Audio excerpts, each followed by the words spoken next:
आज आप लोगों का प्यार और आशीर्वाद देख के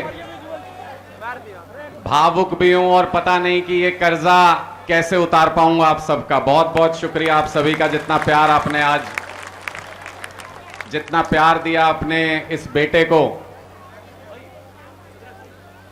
और मेरी आदत है कि जब भी कुछ बोलना शुरू करते हैं तो भारत माता की वंदना के साथ शुरू करते हैं।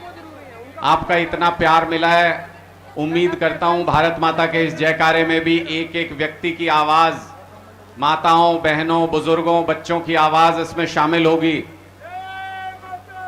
भारत माता की, भारत माता की, इनकलाब, इनकलाब, बोलो बाबा खैरनाथ की। आप सब लोगों ने इतना प्यार दिया, इतना सत्कार दिया, इतना आशीर्वाद दिया, इस मान सम्मान के लिए बहुत बहुत शुक्रगुजार हूं। इधर जितने भी मंच पर हमारी पार्टी के वरिष्ठ साथी बैठे हैं, सबका नाम नहीं ले पाऊंगा, काफी साथी हैं, और जितने भी मेरे गांव के पूजनीय बुजुर्ग, माताएं, बहनें और युवा, नौजवान और बच्चे जितने भी सामने की तरफ मौजूद हैं, आप सबको मेरा दिल से प्रणाम।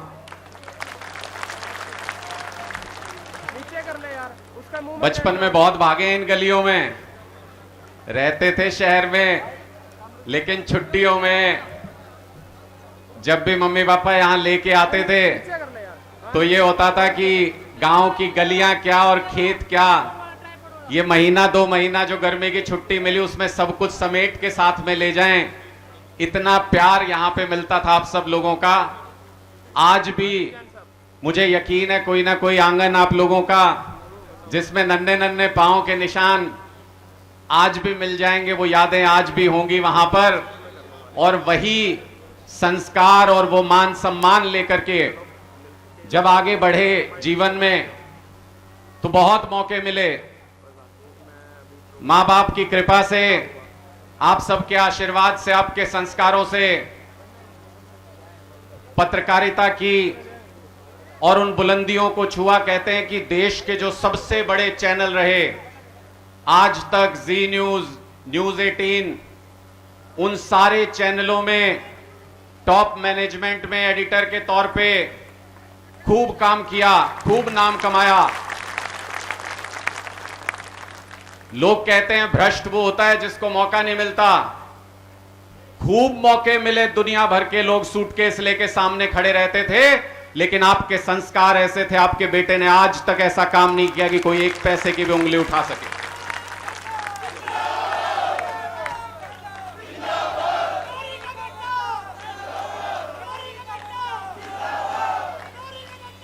और जब बहुत सारे लोग मुझसे पूछते हैं कि ये पत्रकारिता के बाद राजनीति में कैसे आ गए, तो बताना चाहता हूं कि आपके संस्कार ही खींच के लाए हैं।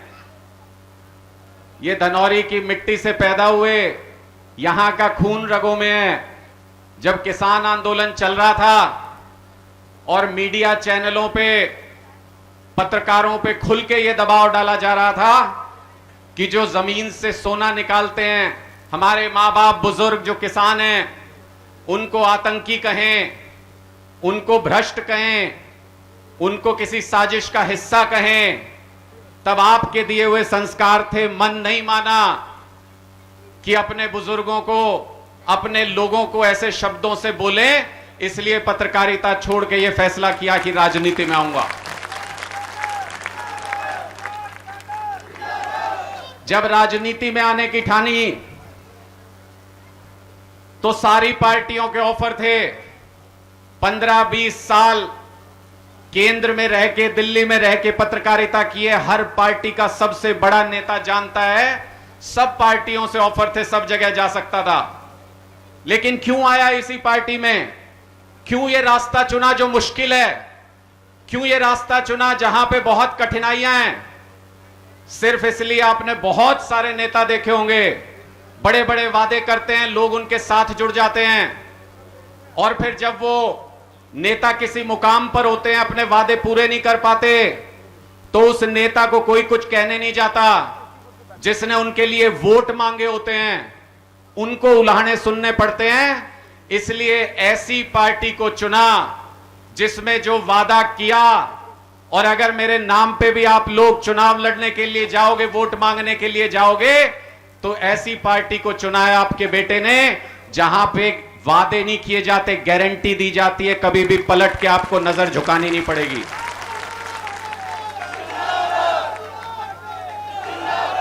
कभी जीवन में नजर नहीं झुकानी पड़ेगी। जो भी जिसको भी वादा करोगे इस पार्टी के नाम पे, वो वादे पूरे होंगे। और जब आप, मेरे गांव के लोग, मेरा परिवार, जब उसके बाद दूसरे गांव में, शहर में कहीं निकलेंगे और लोग कहेंगे कि भाई तुम सही पार्टी में हो, तुम बहुत अच्छा काम करते हो, अपने वादे पूरे करते हो, तब समझूंगा कि एक बूंद कर्ज उतार पाया आप सभी का। आज का दिन मुझे जीवन भर याद रहेगा।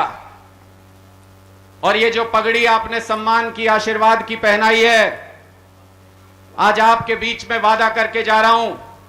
और निश्चिंत रहिएगा बिल्कुल इस बात को लेकर के, जान जा सकती है लेकिन इस पगड़ी का मान नहीं जाने दूंगा कभी भी, किसी भी हालत में।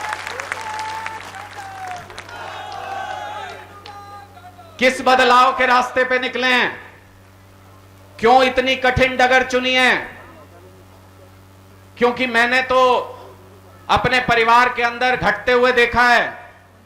माता पिता दोनों शिक्षा के क्षेत्र में रहे हैं। मेरी माताजी ने तो यहां गांव के अंदर 5-7 साल स्कूल में सेवा भी की है, यहां भी प्रिंसिपल रही।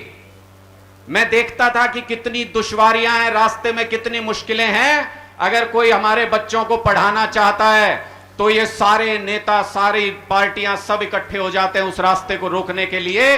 और कल अखबार में पढ़ रहा था कि पूरी दुनिया में सबसे घटिया स्कूली शिक्षा जहां पर है, उसमें नीचे से दूसरे नंबर पे आते हैं हम लोग, देश के लोग। और आप सबने देखा होगा अपने आसपास के स्कूलों में क्या हालत है। कितने बच्चे पढ़ाई अच्छी कर पाते हैं, कितने बच्चों को रोजगार मिल पाता है। इसलिए दिल में यह सपना लेकर के निकले हैं कि जिस रास्ते पे चले हैं, जिस रास्ते पे बदलाव के रास्ते पे चले हैं, एक दिन ऐसा बदलाव ला सकें जिसमें सारे सरकारी स्कूलों के अंदर प्राइवेट स्कूलों से भी शानदार शिक्षा मिल सके, ऐसा बदलाव ला सके।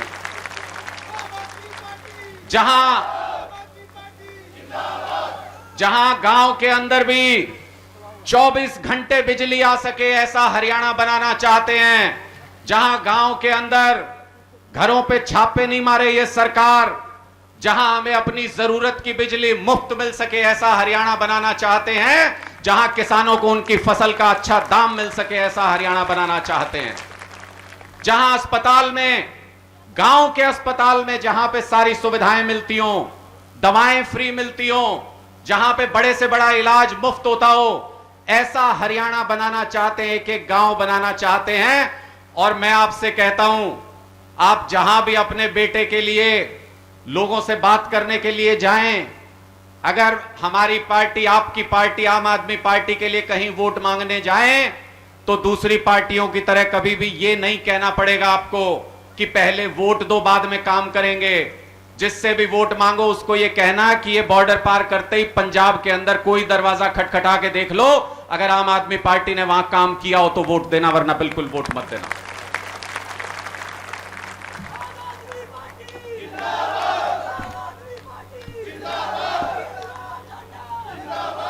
मुझे खुद से ज्यादा हमेशा अपने गांव के मान सम्मान की चिंता रहेगी। मुझे खुद से ज्यादा हमेशा आपका सर ऊंचा रहे, आपकी पगड़ी का सम्मान बना रहे, उसकी चिंता रहेगी।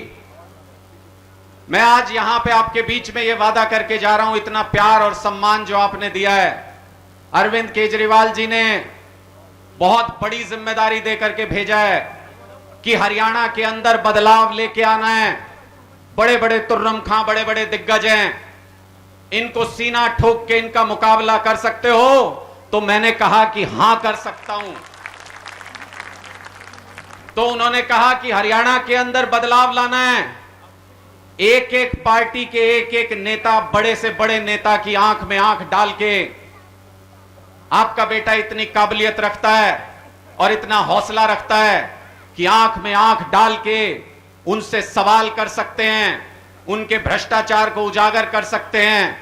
कई बार मीडिया के साथी भी और कई पुराने नेता हैं जो पहले से जानते हैं, वो कई बार फोन करके ये कहते डर नहीं लगता आपको, इतने बड़े बड़े लोगों को छेड़ रहे हो, इतनी बड़ी बड़ी एजेंसियां इनके पास।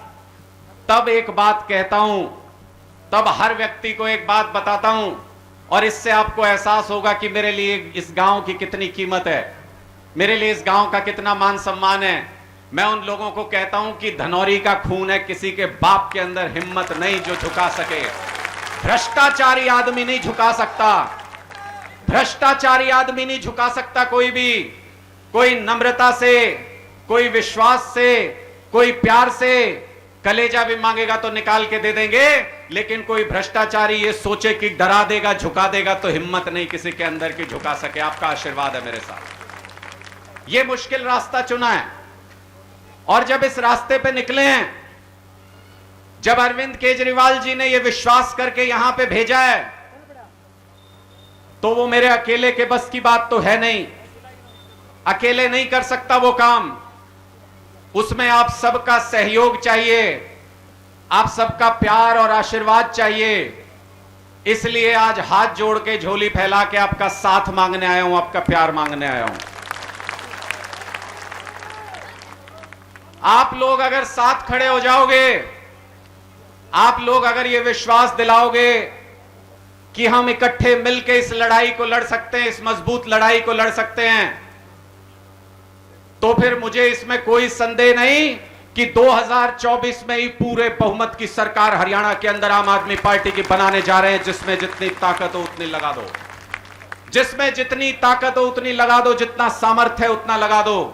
ये युवा साथी मैंने देखा है जगह जगह पे नौकरियों के इम्तिहान देते हैं, पूरी मेहनत से तैयारी करते हैं, अपनी लाइब्रेरी में भी बहुत बच्चे करते हैं, और जब वो तैयारी करके इम्तिहान दे के आते हैं तो पता चलता है कि पेपर लीक हो गया।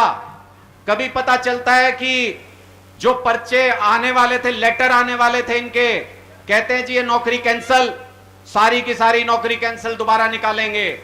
मैं सारे युवा साथियों से यह आह्वान करना चाहता हूं कि 1 साल की परीक्षा है, 1 साल के लिए मेहनत कर लो। जिस दिन सरकार बनी 1,82,000 पद खाली हैं हरियाणा के अंदर, पहली कलम से 1,82,000 पद निकालेंगे, पहली कलम से। इसलिए आप लोगों ने जो संस्कार दिए और जो मान सम्मान दिया, उसी को लेकर के पूरे हरियाणा में जहां भी जाता हूं, मैंने बहुत जगह पे ऐसा देखा, अपने गांव का इतना मान सम्मान है, इतना नाम है हमारे गांव का, शायद हमको खुद भी एहसास नहीं कि हमारे गांव का कितना नाम है बाहर। और किस लिए है? हमारे संस्कारों की वजह से, हमारे स्वभाव की वजह से, हमारी जिद की वजह से, हमारे शांति और एकता की वजह से हमारे गांव का नाम, मुझे याद नहीं आता कि कोई और गांव में जहां इतने वोट हो वहां पे एक पंचायत तो पूरे हरियाणा में शायद आपको कोई दूसरा गांव नहीं मिलेगा। यह प्रतीक है इस बात का कि हम सब लोग मिलजुल के चलते हैं, आपसी प्यार से चलते हैं। और जहां भी गया मैं, जिस भी शहर के अंदर गया, जिस गांव में गया, जब ये बताता हूं कि धनौरी से हूं, तो सामने वाले की आंखों में चमक आ जाती है। सामने से व्यक्ति आशीर्वाद देने के लिए हाथ ऊपर कर देता है।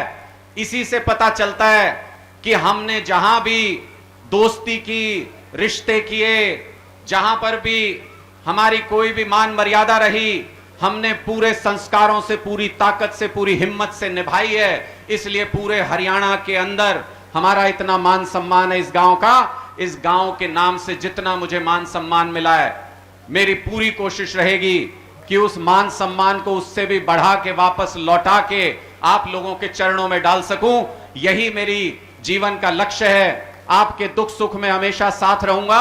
आजीवन ये प्रतिज्ञा करता हूं कि गांव के किसी भी व्यक्ति का दुख मेरा निजी दुख होगा, और गांव के किसी भी व्यक्ति के सुख में साथ खड़ा रहूंगा। आपके साथ कदम से कदम मिला के आपके साथ चलने के लिए तैयार हूं, लेकिन ये लड़ाई अकेले लड़ी नहीं जा सकती। जैसा मैंने पहले बताया, मैं आप लोगों से ये जानना चाहता हूं कि ये बदलाव की डगर कठिन है, मुश्किल है ये रास्ता। मैं आपसे आशीर्वाद लेना चाहता हूं और आपसे ये जानना चाहता हूं कि क्या इस बदलाव की लड़ाई में आप मुझे आशीर्वाद देंगे? क्या आप मेरा साथ देने के लिए तैयार हैं? एक बार हाथ खड़े करके बता दीजिए। ये सारे मीडिया के साथी भी देख लो, ये पूरे गांव का आशीर्वाद आज साथ लेके जा रहा हूं और 1 इंच भी कदम पीछे नहीं हटेगा। अगर सामने से गोली भी चल रही होगी, ये आपके बीच में विश्वास दिला के जा रहा हूं। आपके मान सम्मान को कभी ठेस नहीं लगने दूंगा, कभी आपका मान सम्मान झुकने नहीं दूंगा। बहुत बहुत शुक्रिया, बहुत बहुत आभार, बहुत बहुत धन्यवाद। और एक बार मेरे साथ दादा खेड़ा के लिए भी, दादा खेड़ा की, दादा खेड़ा की बहुत बहुत शुक्रिया।